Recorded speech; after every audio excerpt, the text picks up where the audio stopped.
Hello friends, welcome to my YouTube channel. मैं हूँ आपका दोस्त मेडिकल भगवान और आज हम बात करने जा रहे हैं विटामिन डी के ऊपर। तो विटामिन डी क्या है, विटामिन डी के क्या क्या फंक्शंस होते हैं हमारे बॉडी में, विटामिन डी की डिफिशियंसी होने के बाद क्या क्या सिम्टम्स हमारे बॉडी में दिखते हैं, और तो और विटामिन डी के क्या क्या सोर्सेस है, यदि उसकी डिफिशियंसी हुई तो उसकी क्या ट्रीटमेंट हमें कर लेनी चाहिए, इसके बारे में आज हम इस वीडियो में बात करने वाले हैं। वीडियो शुरू होने से पहले हम विटामिन डी के कुछ डिफिशियंसी के साइन सिम्टम देखते हैं।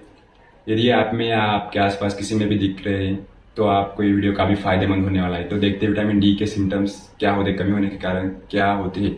तो सबसे पहला, जॉइंट या हड्डी में पेन होना, या जॉइंट से बोन में पेन होना, और तो और बोन फ्रैक्चर बहुत इजीली होना, मतलब बोन में सॉफ्टनेस आना।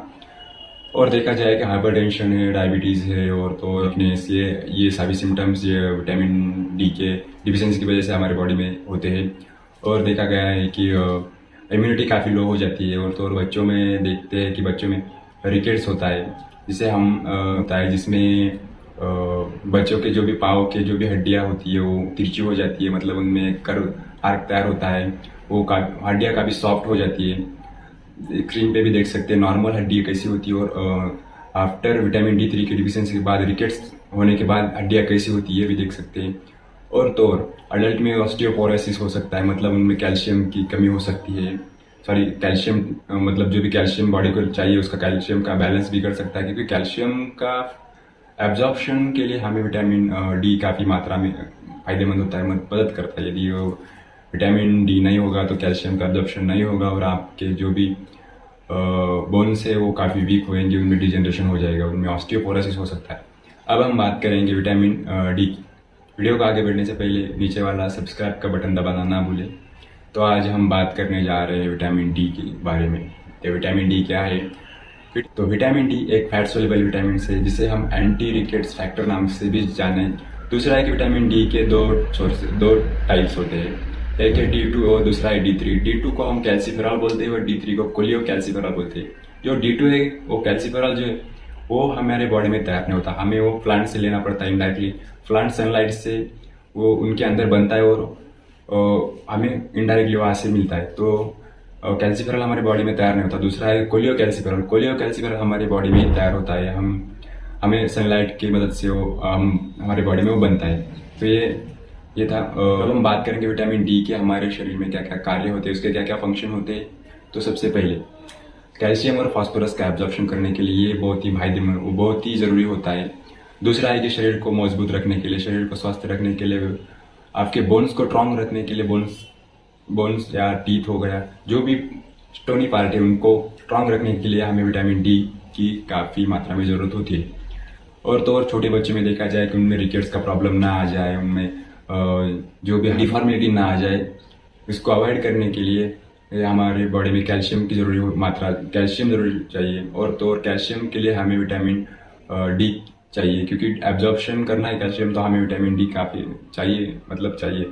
दूसरा हम बात करेंगे विटामिन डी के कमी के क्या क्या सिम्टम्स हमारे बॉडी में दिखते हैं। मैंने पहले ही बताया था वीडियो के स्टार्टिंग में, हमारे बॉडी में उसके क्या क्या सिम्टम्स दिखते हैं। देखिए, जॉइंट में बोन में पेन आना, बोन में डिजेनरेशन होना, काफ़ी वीक सॉफ्ट बोन हो जाना, और तो और डायबिटीज़, हाइपरटेंशन जैसे बीमारियाँ, और तो और वीकनेस, और तो और बच्चों में रिकेट्स, ये सभी सिम्टम्स विटामिन डी के कमी होने के कारण हमारे बॉडी में दिखते हैं।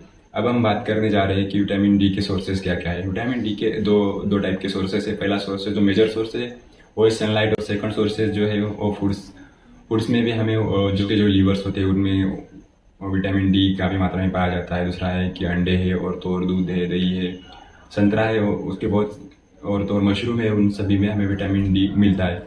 देखिए, ज़्यादातर सनलाइट में जो मैंने बताया जो मेजर सोर्सेस है, तो विटामिन डी का जो मेजर सोर्सेस है वो सनलाइट है। तो सुबह की जो सनलाइट होती है, कम से कम 20 से 25 मिनट हमें विटामिन धूप में खड़ा रहना चाहिए, या धूप लेनी ही चाहिए। तो इसके बारे में बात करेंगे। यदि चाइल्ड में देखा जाए तो हमें कम से कम 5 माइक्रोग्राम तक डेली डोज देना चाहिए। अडल्ट में देखा जाए तो 2.5 माइक्रोग्राम तक हमें डेली डोज देना चाहिए। और प्रेग्नेंट लेडी या आफ्टर प्रेगनेंसी उन लेडी में देखा जाए तो कम से कम रोजाना 10 माइक्रोग्राम मिली डोसेस थे। अब हम बात करेंगे इसके ट्रीटमेंट के बारे में। सबसे पहले तो मैं आपको विटामिन डी की डिफिशियंसी दूर करनी है तो आपको आपके डेली लाइफ में मॉडिफिकेशन करना पड़ेगा।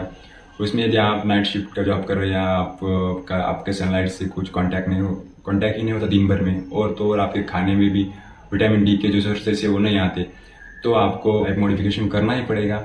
आपको कम से कम सुबह आधा घंटा या आधा घंटे से 1 घंटे तक आपको सनलाइट में धूप लेनी ही पड़ेगी। और तो और दूसरा देखा जाए कि आपकी जो भी डाइट है उसको चेंज करना पड़ेगा। और जो यदि इससे भी आपकी डिफिशियंसी दूर नहीं होती, तो आपको कुछ सप्लीमेंट्स लेनी चाहिए। विटामिन डी की काफ़ी सारे सप्लीमेंट्स मार्केट में अवेलेबल हैं, पर मैं ये रिकमेंडेड करूँगा कि आपको सप्लीमेंट्स लेने से पहले आपको आपके डॉक्टर से ज़रूर पूछना चाहिए, एक बार उनसे मिलना चाहिए। यदि आपके सिम्टम्स काफ़ी ज़्यादा है तो आपके डॉक्टर की सलाह के अनुसार ही आपको आपके विटामिन की डी की ट्रीटमेंट लेनी चाहिए। बात है कि यदि ज़्यादा मात्रा में कंजप्शन करेंगे आप, इसके कुछ साइड इफ़ेक्ट भी होते हैं। तो उसमें सबसे पहला साइड इफ़ेक्ट है कि आपकी वो बॉडी के अंदर कैल्सिफिकेशन हो सकता है, मतलब कैल्शियम की लेवल काफ़ी ज़्यादा मात्रा में हो सकती है। उससे वजह से हार्ट, किडनी के कुछ डिसीज, हार्ट के और किडनी के डिसीज हो सकते हैं। और तो नौसिया, वोमिटिंग जैसे सिम्टम्स।